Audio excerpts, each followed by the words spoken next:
आग लगी आकाश में झरझर गिरत अंगार। साधु संत होत न जगत में जल मरता संसार। सुगना कहाँ मर गईले सुंदर तना मछोर के। जग से नाता तोर के ना। सुगना कहाँ मर गईले सुंदर तना मछोर के। जग से नाता तोर के ना। मैया रोबे धरी के चरनिया। कहाँ माँ गए बेटा ललन माँ मैया।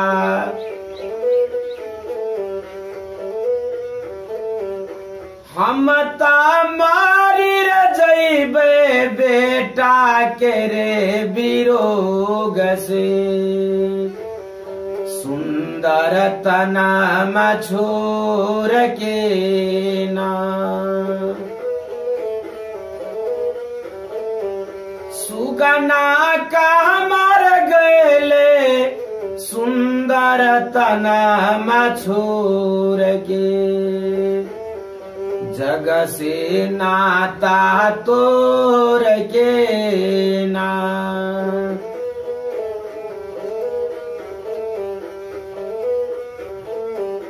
बहिनी रोबे धरी धर चरनिया।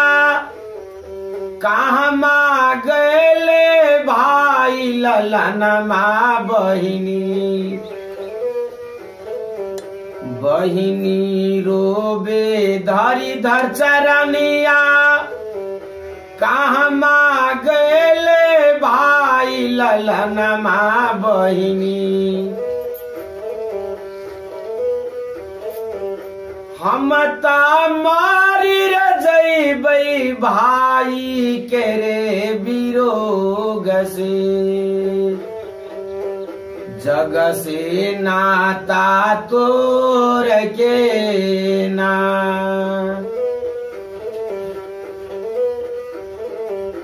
हम ता मारी जइबै नरा पोखर डूब के। भाई के वियोग से ना। सुगना का मर गईले सुंदर तना मछोर के। जग से नाता तोर के ना।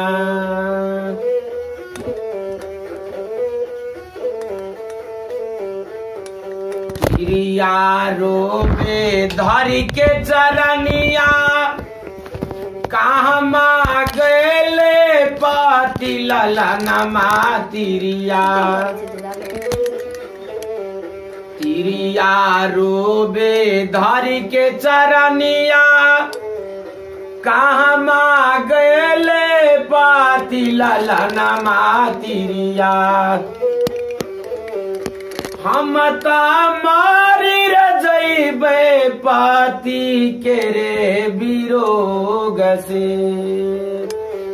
सुंदर तना मछोर के ना।